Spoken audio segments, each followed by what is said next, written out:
Everyone, hold with Priyank में फिर से आपका स्वागत है। और आज हम आ गए हैं बात करने के लिए 23 अक्टूबर 2024 यानी कि दिन बुधवार को निफ्टी और बैंक निफ्टी में क्या होने की संभावना है। लेकिन आज एक इंपॉर्टेंट टॉपिक और हम डिस्कस करने वाले हैं डेली अपडेट के साथ, और वो है क्या बुल मार्केट एंड हो रही है। यहाँ पर जो निफ्टी 50 और बैंक निफ्टी में लगातार 1.5 महीने से क्रैश चल रहा है, क्या वो लगातार अब रहने वाला है? क्या अभी मार्केट से एग्जिट करने का सही टाइम आ गया है? इन सारे सवालों के जवाब आज हम इसी वीडियो में कवर करेंगे। ठीक है, पहले इस बारे में बात करेंगे कि मार्केट का क्या स्टेटस है। उसके बाद फिर वीडियो के एंड में देखेंगे कि निफ्टी और बैंक निफ्टी के रिगार्डिंग हम लोगों को कल के लिए क्या प्लानिंग करनी चाहिए। ठीक है, तो चलो चलते हैं चार्ट पर, जो कि आज थोड़ा सा स्पेशल है। लेकिन चार्ट पर चलने से पहले आप लोगों को एक छोटा सा डिस्क्लेमर भी मैं दे दूं कि जितने भी वीडियोस मैं डेली एनालिसिस में आप लोगों के लिए बना रहा हूं, ये सिर्फ एजुकेशनल पर्पज के लिए है। और सेबी आरए होने का मतलब, यानी कि सेबी से सर्टिफिकेशन का मतलब, ऐसा बिल्कुल नहीं है कि मार्केट मेरे हिसाब से चलने लगेगी और जो मैं बोलूंगा मार्केट वैसा ही करेगी। निफ्टी 50 बैंक निफ्टी बिल्कुल वैसा ही फॉलो करेगी, ऐसा कुछ भी नहीं होता है। ना ही हमारे 100% राइट होने की कोई भी गारंटी होती है। तो ये बातें आपको पता होनी चाहिए। वी आर रिसर्च एनालिस्ट, हमारा काम है रिसर्च करना, एनालिसिस करना और आप लोगों तक वो इन्फॉर्मेशन पहुंचाना। ठीक है, उसके साथ साथ जो ये वीडियोस बन रही हैं, इन वीडियोस का पर्पस एकमात्र पर्पस जो है वो आप लोगों तक एजुकेशन को पहुंचाना है, अवेयरनेस को पहुंचाना है। और आप लोग अपने पर्सनल ट्रेडिंग को किस तरीके से बेहतर कर सकते हो, या फिर अपनी जो अपॉर्चुनिटीज आप लोग देखते हैं ट्रेडिंग के रिगार्डिंग, उनको कैसे बेहतर कर सकते हो, इस बारे में आप लोगों को अवेयर करना ही इन वीडियोस का पर्पस है। ठीक है, तो आज आप लोगों को चार्ट दिखाई दे रहा होगा कुछ अलग तरह का, चलो उसके बारे में बात करते हैं। ठीक है, तो यहाँ पर मैंने एक मार्केट साइकिल का चार्ट बनाया है और आप नीचे की तरफ देख भी सकते हो अगर आपको कर्सर दिखाई दे रहा है यहाँ पर। ठीक है, कि मार्केट साइकिल्स में जो बुल मार्केट होती है उसका चार्ट कुछ इस तरह का होता है। मैं आपको दिखाता हूँ, देखो ये कुछ इस तरह का होता है बुल मार्केट का चार्ट। ये एक्यूमुलेशन के बाद जब मार्केट चलना शुरू करती है एक ट्रेंड के अंदर, तो उसके अंदर ये कुछ फेजेस आती है। जैसे पहले एक शेकआउट आएगा, डराया जाएगा कि मार्केट जो है पलट रही है। ठीक है, और फिर उसके बाद मोमेंटम बिल्डिंग होती है। फिर उसके बाद अचानक से लोग बुलिश होना शुरू करते हैं, यहाँ पे बाइंग शुरू करते हैं। लेकिन उसके बाद अचानक से एक बड़ा क्रैश आ जाता है, जिसे बियर ट्रैप बोलते हैं। उसके बाद फोमो आती है और फोमो के बाद यूफोरिया आता है। ठीक है, सो इस तरह से मार्केट साइकिल चलती है। और एक ही साइकिल के अंदर ऐसी कितनी भी साइकिल हो सकती है। आप किस एरिया से देखना स्टार्ट कर रहे हो ये बहुत इंपॉर्टेंट होता है, क्योंकि हो सकता है कल को आप नीचे कमेंट करो, आप जाओ चार्ट में और आप चार्ट को देखना स्टार्ट करो 2020 के बॉटम से। हो सकता है कोई देखना शुरू करे 2016 के बॉटम से, कोई देखना शुरू करे 2022 के बॉटम से। आप समझ पा रहे हो, आप जिस जगह से देखना शुरू करते हो वहां से साइकिल अलग तरह से काम करती है। ये साइकिल 1 मिनट के टाइम फ्रेम पर भी काम करती है और 1 वीक के टाइम फ्रेम पर भी काम करती है, डेली पर भी काम करती है, बार बार रिपीट होती है। और ये साइकिल्स के बारे में सबसे पहले आई थिंक, अब मैं इसमें 100% सही हूं या गलत कह नहीं सकता क्योंकि ये पास्ट है और इसका कोई स्पेसिफिक रिकॉर्ड मैंने आज तक पढ़ा नहीं है। तो चार्ल्स डो के बारे में आप लोग जानते होंगे, डो थियरी। तो चार्ल्स डो जो थे वो वॉल स्ट्रीट में अपने जर्नल्स पब्लिश करते थे कुछ 1900 1901 1901 1902 के आसपास। और वहां पर वो इन साइकिल्स के बारे में बात करते थे। और आज 125 साल बाद भी ये साइकिल्स पूरी तरह से रेलेवेंट है। ऐसा क्यों? क्योंकि human emotions, grid and fear, वो हमेशा से सेम है। 100 साल पहले भी थे, 1000 साल पहले भी थे, आज भी हैं और आगे भी रहेंगे। ठीक है, सो उस साइकिल के हिसाब से मैं कोशिश करता हूं मार्केट को देखने का, जिससे कि मैं समझ सकूं हम किस फेज में हो सकते हैं और उस हिसाब से अपना एंटिसिपेशन कर सकें। मैं कई बार गलत हो जाता हूं, कई बार सही हो जाता हूं। आप भी प्रैक्टिस करोगे तो आप भी कई बार सही हो पाओगे। मैं आपको अपना पिछला थोड़ा सा एक रिकॉर्ड भी दिखा देता हूं, जिससे आप लोगों को समझ में आए कि इसकी हेल्प से क्या मैंने कोई पहले प्रिडिक्शन किया है। उसके लिए मैं आप लोगों को लेकर चलता हूं अपने ट्विटर अकाउंट पर। ठीक है, तो अभी आप लोगों के सामने जो है वो मेरा ट्विटर अकाउंट शो हो रहा होगा। तो आप यहाँ पे देखोगे, ये मेरा जो है पोस्ट, अगर आप देखोगे यहाँ पर, ठीक है, जैसा कि आप देख सकते हो, ऑल आई एम सेइंग कि euphoria is very near and the definition of euphoria can be different for everyone, कि सबके लिए अलग हो सकती है लेकिन ये बहुत पास है। और ये पोस्ट कब का है ये भी मैं आपको अगर दिखा दूं तो ये 6 सितंबर, यानी कि अब से लगभग 1.5 महीने पहले 6 सितंबर का मेरा ये पोस्ट है, अगर आप देखेंगे। ठीक है, और इस पोस्ट से ऐसा क्या मैंने पहले भी पब्लिश किया था? बिल्कुल। अगर आप देखोगे ये 12 मार्च के पोस्ट का रिट्वीट है। चलो 12 मार्च वाले पोस्ट पे भी चल लेते हैं। 12 मार्च अगर आप लोगों को याद हो, एक सेबी की तरफ से अनाउंसमेंट आना शुरू हुआ था। इन्होंने कंसर्न रेज किए थे, जो चेयरमैन है, कि मार्केट के अंदर बबल हो सकता है। अगर आप लोगों को याद हो कि म्यूचुअल फंड में मिड कैप और स्मॉल कैप बहुत तेजी से बढ़ रहे हैं, ऐसी एक न्यूज आई थी जिससे मार्केट को लग रहा था कि बबल है, फूट गया और अब मार्केट गिर जाना चाहिए, और एक ड्रॉप आया था। तो उस वक्त पे मैंने ये एनालाइज करके पोस्ट किया था कि इस बुल मार्केट साइकिल के हम यहाँ पर हैं, इस जगह पर, और ये जो ड्रॉप आ रहा है ये एक्चुअल ड्रॉप नहीं है, this is a formulated drop, और अभी मार्केट के अंदर फोमो और यूफोरिया की लैग बाकी है। ऐसा मैंने मार्च में बोला था, मार्च यानी कि आज से लगभग 6 महीने पहले की मैं आपको बात कर रहा हूं। और 6 महीने बाद अगर आप देखोगे हम यहां से कहां पहुंच गए थे, अगर आप देखोगे तो ये अगर आप चार्ट देखोगे तो ये रहा 12 मार्च का मेरा post, SEBI chairman bubble statement अगर आपको दिखाई दे रहा है। यहां से मार्केट गिरा एंड देन इसके बाद एक बियर ट्रैप आया, एक ऑप्टिमिज्म आई, एंड देन आप देख सकते हो वहां से मार्केट कुछ 20,000 21,000 के लेवल से 26,000 तक मार्केट गया। तो यानी कि मेरा वो अनुमान सही निकला, वो अनुमान मेरा सही निकला। फिर 6 सितंबर को मैंने पोस्ट किया कि जो है मुझे ऐसा लग रहा है कि मार्केट का यूफोरिया पास में है, यानी कि टॉप कहीं आसपास है। आप एग्जैक्ट नहीं बता सकते, देखो टॉप एंड बॉटम पकड़ने की कोशिश करनी भी नहीं चाहिए, और बता पाना बहुत ही रेयर चीज है, ठीक है। तो मुझे लगने लगा था सितंबर आते ही कि मार्केट के अंदर टॉप बहुत पास है और हमें अभी सावधान रहने की जरूरत है। इसकी भी वार्निंग मैंने 6 सितंबर को दी थी, ठीक है। और उसके बाद आज मैंने पोस्ट किया, ठीक है, और आप देख सकते हो, ठीक है, ये चार्ट सेम, ठीक है ना, कि सबको लगता है अलग है। इवन मैं इस चार्ट को आपको ट्रेडिंग व्यू पर लेकर चलता हूं और अब वहां पर समझाता हूं कि अभी हम किस सिचुएशन में है, क्या यूफोरिया आ चुका है मेरे हिसाब से, अभी मार्केट के अंदर क्या हो सकता है। तो आप लोगों को मैं ये जो दिखा रहा था, इसका पर्पज सिर्फ इतना था कि आप लोग समझ सके कि ये चीज काम करती है। 2 बार मैंने आपको दिखाया, पिछले 6 महीने में काम की है, तो आगे भी करेगी, ठीक है। तो अभी हम चल रहे हैं अपने चार्ट पर, तो आपके सामने देखो ये आ गया है हमारा चार्ट, वापस से सेम चार्ट है, ठीक है, कोई चेंज नहीं है। अब इस चार्ट में देखो आप, ए में देखो, ये बबल स्टेटमेंट के बाद मार्केट ऊपर जाती है, ये जाती है, और ये मेरा 6 सितंबर का पोस्ट था यहाँ पर कुछ इस जगह पर, ठीक है। तो यहां से देखो मार्केट एक बार ऊपर जाती है फाइनल लेग ट्रैप करने के लिए, और उसके बाद मार्केट गिरना शुरू हो जाती है। अब आप बोलोगे कि प्रियांक तुम तो यार 1 महीने से जो है रेगुलर वीडियो बना रहे हो, लेकिन इसके बारे में बात क्यों नहीं की थी? क्यों, मैं आपको बताता हूँ। क्योंकि आप कभी भी किसी भी ट्रेंड को शिफ्ट होने के लिए कम से कम एक स्विंग लो के ब्रेक होने का वेट करते हो। कायदे में 2 का वेट करना चाहिए, बट कम से कम 1 का तो करना ही चाहिए। उसके बाद आप अग्रेसिव सोच रख सकते हो क्या डायरेक्शन चेंज हो रही है। और अगर आप देखोगे तो यहाँ पर हमारे पास पहला स्विंग लो जो ब्रेक हुआ था वो यहाँ पर हुआ था, ध्यान से अगर आप देखोगे, डेली चार्ट की मैं बात कर रहा हूँ, ठीक है, डेली चार्ट की बात करूं, ये पहला लो ब्रेक हुआ था, तो मैंने आप लोगों को नहीं बताया क्योंकि वो फड हो सकता था, डर आ सकता था लोगों के मन में, ठीक है। बट अभी क्या सिनेरियो हुआ है, जो आज की कैंडल स्टिक हुई है, आप देखोगे इसने भी वापस ऊपर क्लोजिंग ऊपर दे दी थी, इस वाली ग्रीन कैंडल ने जो 18 अक्टूबर को थी, बट अभी मार्केट ने क्लोजिंग नीचे दे दी है। तो यानी कि अब यहाँ पे हमें सचेत होने की बहुत जरूरत है। हो सकता है कि मार्केट, अगर आप नीचे से देखोगे, मार्केट ने कभी भी, यहां से आप देखना शुरू करोगे, मार्केट ने कभी भी अपने पिछले 2 स्विंग लो ब्रेक नहीं किए। देखो यहाँ पे एक ब्रेक किया, यहां पर एक ब्रेक किया, 2 कभी नहीं ब्रेक किए, पहली बार कर रही है। तो इसका मतलब ये है कि अभी चांसेस है कि मार्केट करेक्शन ले सकती है, और अगर मार्केट करेक्शन ले सकती है तो हमें उसके बारे में पता भी होना चाहिए, अवेयरनेस भी होनी चाहिए, और हमें उसके हिसाब से एंटिसिपेट करना चाहिए। मान लीजिए हम गलत निकले तो कोई दिक्कत वाली बात नहीं है, मार्केट आपको फिर से अपॉर्चुनिटी देगी बाई करने की, ऐसा तो है नहीं कि अपॉर्चुनिटी नहीं मिलेगी। बट सचेत होना बहुत जरूरी है, सही टाइम पर सचेत होना सबसे ज्यादा जरूरी होता है। तो मैं आपको बस, आपको जो फैक्ट्स है वही दिखा रहा हूँ। डिसीजन आपको लेना है कि आपको अपने साथ क्या करना है, अपने पोजीशंस के साथ क्या करना है, वो मैं कभी रिकमेंड आपको नहीं करूंगा, क्योंकि आपका पैसा है, अपनी समझ से आपको डिसाइड करना है। बट यहाँ पर सोचने वाली बात यह है कि मार्केट ने 2 लगातार स्विंग लो ब्रेक किए हैं, जो कि एक अच्छा साइन नहीं है बुलिश ट्रेंड का, ठीक है। ये ब्रेक हो गया, अब कल ही मार्केट पंप हो गए, इसे फेक आउट करके ऊपर जाने लग जाए, आप बोलोगे टोनी तुम तो बोल रहे थे, प्रियांक तुम तो बोल रहे थे कि मार्केट गिर जाएगी। अरे कोई बात नहीं भाई, फेक आउट था, सिंपल है, समझ गए। तो यहां से हमें थोड़ा सा सचेत रहने की जरूरत है कि मार्केट के अंदर हो सकता है यूफोरिया वाली फेज आ जाए, और इसके बाद बेयर साइकिल शुरू हो सकती है। अगर आपको लग रहा है कि बेयर साइकिल का भी ऐसा कोई चार्ट होता है क्या, तो वो भी मैं आप लोगों के लिए लेके आ जाऊंगा आने वाले 1-2 दिन की वीडियो में, और समझा भी दूंगा आपको कि कैसे होता है, ठीक है।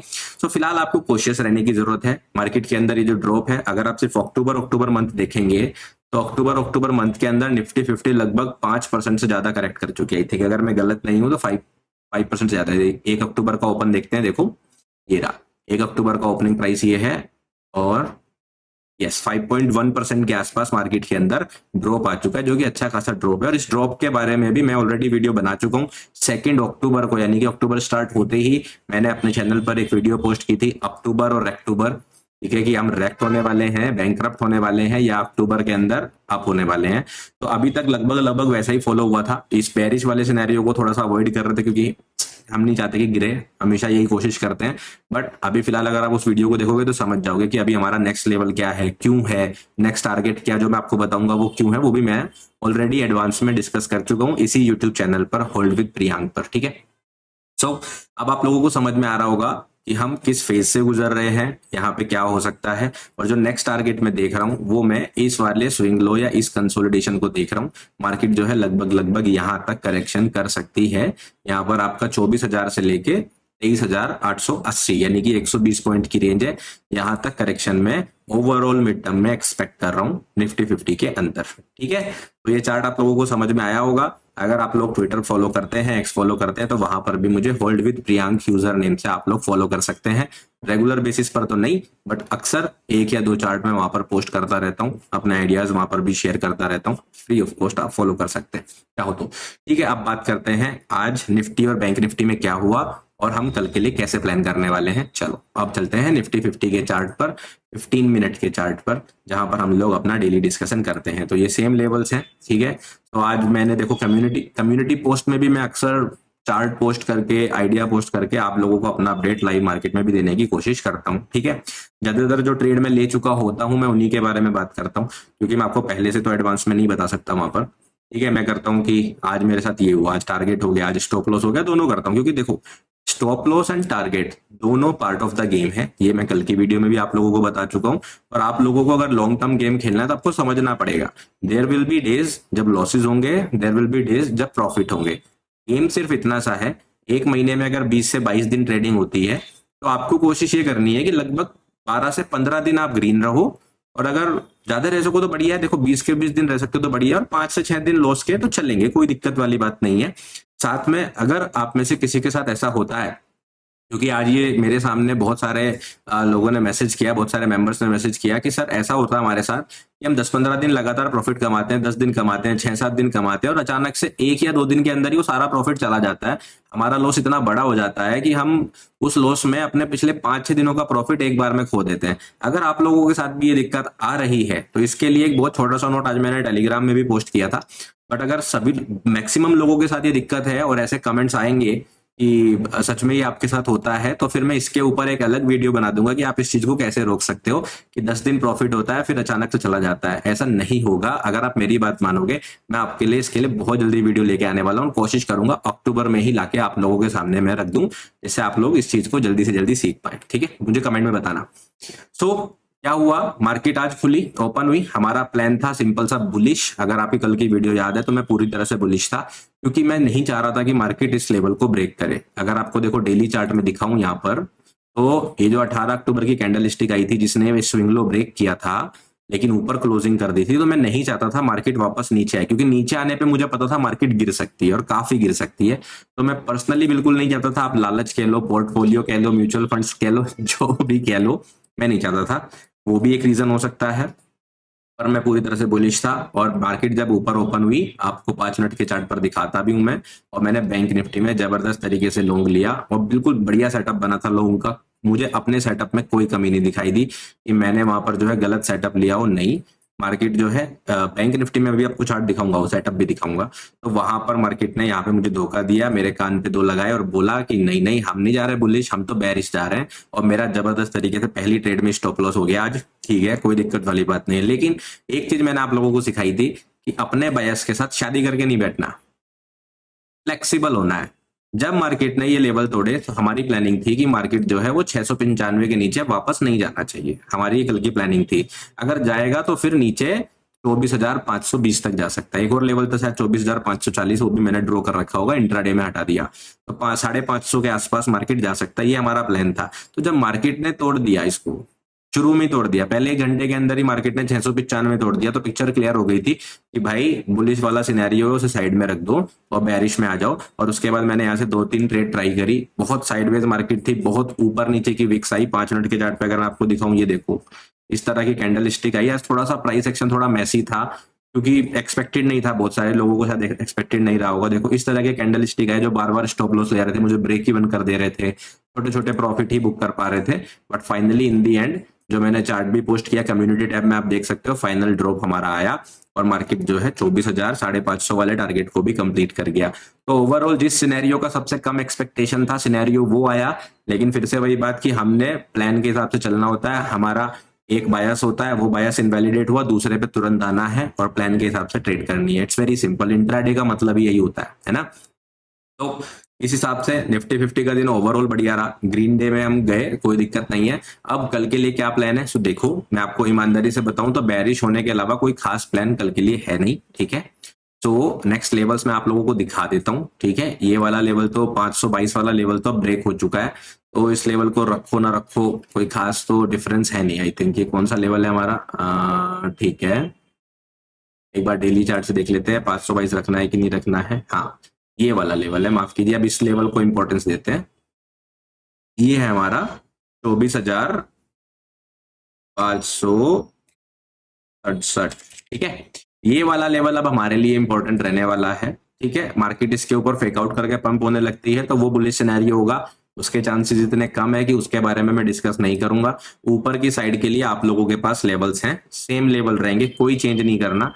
695 इंपॉर्टेंट लेवल रहेगा, 754 इंपॉर्टेंट लेवल रहेगा और 24,885 इंपॉर्टेंट लेवल रहेगा। मार्केट बुलिश रहती है, इन लेवल्स का यूज आप लोग कर सकते हो, ठीक है।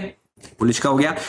बायस हमारा बेरिश है तो बेरिश सिनेरियो के बारे में बात करेंगे। सिंपल सा है, टारगेट बहुत क्लीन है, 24,143, 24,080 हमारे की नेक्स्ट टारगेट है और मेन टारगेट जो रहेगा हमारा वो ये रहेगा 24,893 का। वो अचीव होता है, वीक में होता है, 3 दिन में होता है, वो देखेंगे हम वक्त के साथ, ठीक है। फिलहाल इंट्राडे के लिए आपको क्या ध्यान रखना है, बीच के अंदर सब खाली सा ही है। जैसे मैं यहाँ से यहाँ बता रहा था मार्केट गिरेगी तो लगभग खाली एरिया है। बीच में आप एक ड्रॉ करना चाह रहे हो लेवल तो 24,250, 24,250 के आसपास आप थोड़ा सा देखना, मार्केट यहाँ पे एक हल्का सा रिएक्शन ले सकती है, यहाँ पे थोड़ा नजर रखना, ठीक है। वैसे मुझे लगता नहीं है ये भी कोई खास रिएक्शन देगा। मेन लेवल्स मैंने आपके लिए मार्क करके रखे हैं, हमारे नेक्स्ट टारगेट है। बेरिश सिनेरियो रखेंगे, कोई भी पंप आता है उसको शॉर्ट करने के लिए देखेंगे जब तक मार्केट 695 और 750 के ऊपर नहीं जाता, मतलब जब तक मार्केट इसके ऊपर नहीं जाता बेरिश सिनेरियो ही रखेंगे। ये है हमारा निफ्टी 50 का प्लान कल के लिए। बैंक निफ्टी की बात करते हैं, ठीक है।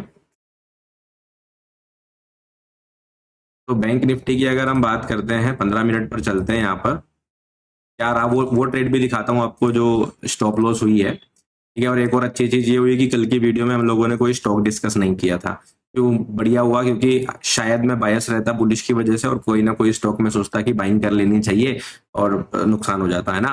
तो लगभग पूरी मार्केट क्रैश हुई है, तो बढ़िया ही हुआ कि कल मैंने कोई स्टॉक डिस्कस नहीं किया था। आज भी नहीं करूंगा, क्यों नहीं करूंगा, क्योंकि अभी जो बायस है ओवरऑल मार्केट के ऊपर वो खास बुलिश नहीं है, इसलिए स्टॉक अभी मैं नहीं कर रहा हूँ यूज, आज भी नहीं कर रहा हूँ, ठीक है। बैंक निफ्टी को समझते हैं। सो बैंक निफ्टी के अंदर देखो कितना बढ़िया सेटअप बना था। मैं आपको बताऊं कि ये सेटअप आपका 10 में से 8 दिन चलता है, बट सीन वही है कि आप जब बायस ही गलत हो जाए तो आप क्या ही कर सकते हो, ठीक है। आई वॉज एक्सपेक्टिंग कि मार्केट जो है यहां से जब ये पंप होना शुरू हुई थी, जब मार्केट देखो ये मार्केट ने पहली कैंडल स्टिक बनाई, ये स्विंग हाई बना दिया ओपन होते ही, और मार्केट ने इस हाई को भी ब्रेक कर दिया और मार्केट ने जो ये पिछले दिन का लो था इसके नीचे भी स्वीप कर रहा था। तो बहुत बढ़िया ऐसा सेटअप हमारे पास बन गया था। ये सेटअप यूजुअली काम करता है, ठीक है। तो बहुत ही बढ़िया सेटअप था और इनिशियली टाइम फ्रेम में करता है। इसके ऊपर भी मैं कभी वीडियो बनाऊंगा आप लोगों के लिए, ठीक है। सो और मेरा टारगेट था कि कम से कम मार्केट 52,317 तो जाना चाहिए अगर उसे गिरना भी है तो। निफ्टी के ऊपर हालांकि इंट्राडे में थोड़ा बुलिश सेटअप नहीं था। देखो निफ्टी के अंदर क्या था कि यहाँ पे ये जो कैंडल स्टिक बनी ना, कोई स्विंग नहीं ब्रेक हुआ था, तो निफ्टी 50 के अंदर स्ट्रॉन्ग सेटअप नहीं था, बट बैंक निफ्टी के अंदर बहुत बढ़िया सेटअप था और उम्मीद था कि मार्केट जो है यहाँ तक 317 तक जाएगा।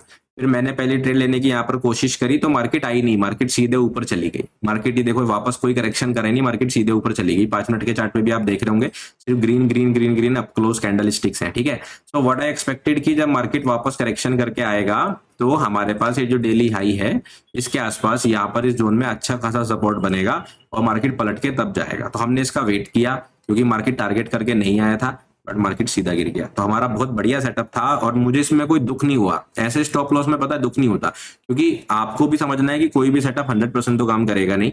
तो ये वाले सेटअप क्या होते हैं कि आप ठीक है काम नहीं करा, आज बस दिन अच्छा नहीं था, सिंपल एज दैट, भूल जाओ उसके बाद। इस वाले सेटअप में बुरा नहीं मानना होता। बुरा कब मानना होता है, या आपको ज्यादा काम करने की जरूरत कब होती है ना, जैसा मैंने कल किया था, जो मैंने आपको बताया था कि वहां पे मेरा पूरा बायस ही गलत था, तो मेरा सेटअप अच्छा नहीं बना। तो कल वाली वीडियो में जैसे मैं बता रहा था कि स्टॉप लॉस हो गया, मुझे वापस पढ़ना पड़ेगा, स्टडी करना पड़ेगा, क्योंकि वहां पर मेरा बायस ही गलत था। मार्केट गिर रहा था और मैं लॉन्ग सोच रहा था। ठीक है, आज क्या हुआ कि आज हमारा सेटअप फेल हुआ है, तो दुख नहीं हुआ, और उसी का फायदा हमें मिला कि हमने 2-3 ट्रेड और कर ली। उसी का फायदा मिला। अगर मेरे दिमाग में ये होता कि मेरा स्टॉप लॉस गलत हुआ है आज, तो मेरा लॉस हो गया, ऐसा कुछ आपके दिमाग में होता ना, इमोशंस, तो फिर आप रिवेंज ट्रेडिंग करते हो, और जब आप रिवेंज ट्रेडिंग करोगे ना, तो हमेशा लॉस ही होगा, फायदा कभी नहीं होगा। तो इसलिए रिवेंज ट्रेडिंग से बचना है। ठीक है, तो स्टॉप लॉस अगर आपके प्रॉपर सेट, जैसे मान लीजिए आप आरएसआई वाली स्ट्रेटजी यूज कर रहे हो, आपने चेक किया मार्केट ओवरबॉट ओवरसोल्ड भी गया था, आपने चेक किया कि मार्केट जो है डाइवर्जेंस भी बना रहा था, आपने चेक किया कि हाई भी ब्रेक हो गया या लो ब्रेक हो गया, आपने उसके बाद ट्रेड में एंट्री ली और मार्केट टारगेट ना करके स्टॉप लॉस कर जाए, तो दुखी होने वाली बात नहीं है, क्योंकि हमें पता है कि 10 में से भाई 1-2 तो स्टॉप लॉस होंगे, तब दुखी नहीं होना। लेकिन मान लीजिए डाइवर्जेंस बना, वो ओवरबॉट में भी नहीं है, ओवरसोल्ड में भी नहीं है, और मैंने तब एंट्री ले ली और मेरा स्टॉप लॉस इस वजह से हो गया, ये सोचने वाली बात है, क्योंकि यहां पर हमने अपने सिस्टम को फॉलो नहीं किया। आप डिफरेंस समझ रहे हो एक अच्छे स्टॉप लॉस और बुरे स्टॉप लॉस में क्या होता है? जो मेरे कल स्टॉप लॉस हुए थे वो बुरे स्टॉप लॉस थे, लेकिन जो आज स्टॉप लॉस हुआ उससे मुझे कोई दुख नहीं था, क्योंकि मेरा सेटअप फेल हुआ। कोई दिक्कत वाली बात नहीं है। आपको अपने सेटअप के ऊपर विश्वास होना चाहिए कि ठीक है 10 में से 2 बार गलत देता है, 8 बार सही देता है, और इसी वजह से बाद में 2 ट्रेड हम कर पाए। बैंक निफ्टी में नहीं की, क्योंकि निफ्टी में बहुत क्लीन था। बैंक निफ्टी में क्या चक्कर था मैं आपको बताता हूँ। बैंक निफ्टी में मैंने आज ट्रेड नहीं की, क्योंकि यहां से मैंने एक लेवल अभी एक्चुअली में हटा दिया है। मैं आपको दिखाऊं तो कल की वीडियो अगर आपने देखी होगी, तो यहाँ पर हमारे पास एक लेवल था 51,500 का, ये वाला, ये हमारे पास एक लेवल था 51,500 का। और जब बैंक निफ्टी गिरा ना मेरा स्टॉप लॉस लेके, तो बहुत तेजी से प्राइस यहाँ पर आ गया, और फिर ये ना क्लियर नहीं कर रहा था कि ये यहाँ से पलट के जाना चाहता है कि नहीं जाना चाहता है। ये कल के चार्ट से मैं आपको बता रहा हूँ, ये एक लेवल था। तो मार्केट अगर आप देखोगे ना, देखो इस लेवल के पास ना एकदम चिपक गया था, तो पता नहीं चल पा रहा था कि मार्केट ऊपर जाना चाह रहा है कि नीचे जाना चाह रहा है। इसलिए बैंक निफ्टी में आज मैंने ट्रेड नहीं करा। उसके बाद एक स्टॉप लॉस काफी था, दोबारा नहीं कराना था। मार्केट गिर गया, नीचे आया 51,500 के नीचे आती तो पता ही था, पर 3 बज गए थे, ट्रेड नहीं करता 3 बजे के बाद में। मार्केट गिरा सीधा, कहाँ आया देखो 51,178।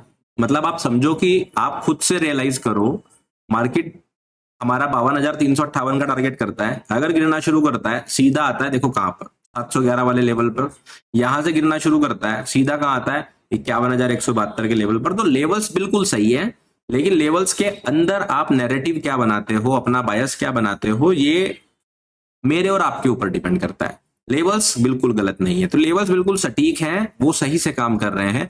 हमें अपना नैरेटिव बनाना सीखना होगा। अभी कमेंट भी बहुत ज्यादा आता है कि सर जो है आप एंट्री और जो एग्जिट ले रहे हो ये भी समझा दो। सपोर्ट रेजिस्टेंस तो आपने सिखा दिए, आपने ड्रॉ करना भी सिखा दिया वीडियो के अंदर, बट इनको यूज कैसे करते हैं, तो उसके लिए भी मैं अब वीडियो बनाऊंगा, आप टेंशन ना लो। ठीक है, उसके लिए भी मैं आप लोगों के लिए वीडियो बनाऊंगा। अब मेरे पास बहुत सारी लिस्ट हो गई है वीडियोस बनाने के लिए, और मेरे पास दिन कम पड़ रहे हैं, और मैं जल्दी से जल्दी कोशिश करूंगा। जैसे अभी दिवाली आ रही है, उस बीच में मैं भी छुट्टी पे रहूंगा 4-5 दिन, तो मैं सोच रहा हूँ कि आप लोगों के लिए 3-4 एजुकेशनल वीडियोस ड्यूरेशन में बना दूं, जिससे आप लोग देखकर काफी सारी चीजें सीख सकें। तो मैं सारी चीजें नोट कर रहा हूँ, और प्रायोरिटी वाइज जो टॉपिक सबसे ज्यादा नीडेड है उसकी वीडियो पहले बनाऊंगा मैं, बट बनाऊंगा मैं आप लोगों के लिए। आप लोग चैनल के साथ बने रहिए, ठीक है। तो व्हाट नेक्स्ट, अब बैंक निफ्टी के लिए क्या प्लान करना है? ठीक है, सो देखो बैंक निफ्टी ने अभी कोई अपना ट्रेंड शिफ्ट नहीं किया है, जैसा कि निफ्टी ने कर दिया है। निफ्टी 50 ने अपना ट्रेंड शिफ्ट करा है, बैंक निफ्टी ने नहीं करा है। तो अगर बैंक निफ्टी ने नहीं करा है, तो ये भी एक डाइवर्जेंस है। ऐसे डाइवर्जेंस है, मैं आपको दिखाता हूं। देखो अगर आप निफ्टी और बैंक निफ्टी का चार्ट देखोगे, ये लो बना हुआ है 18 अक्टूबर का, तो इसका मतलब क्या है कि बैंक निफ्टी अपने 18 अक्टूबर के लो से ऊपर चल रही है, करेक्ट। 18 अक्टूबर के लो से नीचे नहीं आई है बैंक निफ्टी। बट अगर आप दूसरी तरफ निफ्टी को देखोगे, तो निफ्टी जो है वो अपने 18 अक्टूबर के लो के नीचे आ गई है। इसका मतलब निफ्टी ज्यादा वीक है, बैंक निफ्टी थोड़ी स्ट्रॉन्ग है। सिंपल सा है, ये तो आप भी समझ में आते होंगे। मैं इसको बोलता हूँ मार्केट के अंदर डाइवर्जेंस। जब ये डाइवर्जेंस होता है, तो कई बार जो एक मूव होता है वो फेक होता है। तो यूजुअली वो मूव जिस मूव के पीछे हम लोग भाग रहे होते हैं, जैसे निफ्टी का, तो कई बार मैंने ऐसा देखा है कि अगर बैंक निफ्टी स्ट्रॉन्ग है तो निफ्टी अगर गिर भी रही है वो फेक मूव होता है। सिमिलरली अगर निफ्टी स्ट्रॉन्ग है तो बैंक निफ्टी अगर गिर भी रही है वो फेक मूव होता है, और वो जल्दी पकड़ लेती है उसको वापस से। तो इसलिए बैंक निफ्टी के अंदर ना डायरेक्ट बेरिश होना समझदारी नहीं होगी, क्योंकि क्या पता बैंक निफ्टी इतनी स्ट्रांग है कि वो बैंक्स पंप होना शुरू करें, निफ्टी को भी होल्ड करके रख लें एक जगह पर, है ना। तो इसको आंख बंद करके तो बेरिश नहीं हो सकते, बट ओवरऑल हम बुलिश भी नहीं रह सकते, क्योंकि बुलिश का बायस अभी टूट गया है। बुलिश का बायस हमारा देखो यहाँ पर टूटना था 51,580। अब ये भी क्वेश्चन था एक कमेंट में कि 51,580 क्या हो, कौन सा लेवल है, तो ये सितंबर का ओपन लेवल है। मंथली चार्ट से सिंपल सा मैंने सपोर्ट रेजिस्टेंस ड्रॉ किया हुआ है, तो हमारे लिए ये इंपॉर्टेंट था। अब ये ब्रेक हो गया, तो अगर हमारा 51,580 का लेवल ब्रेक हो गया तो हम बुलिश तो नहीं रह सकते इसके नीचे, वो तो सिंपल सी बात है। तो हमें रहना तो बेरिश ही पड़ेगा, बट हम ब्लाइंडली बेरिश नहीं रहेंगे। क्यों नहीं रहेंगे? क्योंकि निफ्टी 50 से ये स्ट्रॉन्ग चल रहा है। बाकी बैंक निफ्टी के अंदर आज मैं कोई बायस नहीं आपको बताऊंगा, ना बुलिश ना बेरिश, क्योंकि क्लैरिटी नहीं है। जैसा मैंने आपको बताया, अब देखो कोई चीज क्लियर नहीं है तो उस पर जबरदस्ती नहीं करनी, ठीक है। हमें क्लियर नहीं है, कोई बात नहीं, हम लेवल टू लेवल काम करेंगे। कल के लिए हमारे इंपॉर्टेंट लेवल्स मैंने आपके चार्ट पर ड्रॉ करके रखे हुए हैं, सिंपल से हैं, सेम है, कोई चेंज नहीं है। 51,172, 51,000, 50,900 का। अगर 50,900 ब्रेक करता है, हम पहले डिस्कस कर चुके हैं कि उसके बाद 50,370 तक कुछ खास है नहीं। तो इन सारे लेवल्स को यूज करके आप कल अपने ट्रेड सेटअप्स बना सकते हो। कल के लिए बैंक निफ्टी के अंदर हम सिर्फ और सिर्फ बायस नहीं रखेंगे, हम सिर्फ और सिर्फ लेवल्स रखेंगे। निफ्टी 50 के अंदर हम बेरिश बायस रखेंगे। ये है मेरी कल के लिए प्लानिंग, ठीक है। तो आज की वीडियो के अंदर मैंने एक एक्स्ट्रा टॉपिक कवर करने की कोशिश करी, वो था कि निफ्टी 50 और बैंक निफ्टी के अंदर जो लगातार क्रैश आ रहा है, जो मार्केट अगर आप देखोगे तो हाई से, आई थिंक हाई से अगर हम देखें तो 7% के आसपास डाउन है मार्केट। अगर हम हाई से देखेंगे तो देखें, अभी जो टॉप बना था वहां से अगर हम देखें तो आज मार्केट लगभग 7% डाउन है। 7% का जो ये ड्रॉप आया है, ये काफी बड़ा ड्रॉप है, ठीक है। बट स्टिल 10-15% तक के जो ड्रॉप आते हैं उनको करेक्शन बोलते हैं, उनको डाउन ट्रेंड शिफ्ट नहीं बोलते हैं, ये बात ध्यान रखें। तो ये करेक्शन भी हो सकता है, और अगर ये 23,893 आता है तो लगभग लगभग 10% का करेक्शन ओवरऑल आएगा टॉप टू डाउन। ये हमारा 9% का ही आएगा, 10 का भी नहीं आएगा। तो ऐसा कुछ बुरा नहीं है, मार्केट यहाँ से भी पलट के ऊपर जा सकती है। तो फिलहाल के लिए बेरिश ही रखेंगे बायस, और बैंक निफ्टी के अंदर थोड़ा सा संभल के चलेंगे, मार्केट किसी भी तरफ जा सकती है, ठीक है। So thank you so much. आप लोगों को आई होप कि ये वीडियोस पसंद आ रही होंगी, और ऐसे ही मैं डेली वीडियोस के अंदर भी कोशिश करूंगा हर रोज एक नया टॉपिक कवर करने का। तो वीडियोस अगर थोड़ी लंबी भी हो जाएगी तो मैनेज करना पड़ेगा, और हो सकता है कि आप लोग डेली मेरा फेस देखो, मेरी बातें सुनो, तो नई चीज हो सकती है आप लोगों के लिए। बट नए नए टॉपिक्स भी मुझे ना इसी में कवर करने पड़ेंगे, तो ऐसे ही करते रहेंगे। और आप लोगों को चैनल पसंद आ रहा है तो चैनल के साथ जुड़े रहिए, लाइक कीजिए और अपने दोस्तों को शेयर करना बिल्कुल ना भूलें। Thank you so much, take care, bye bye.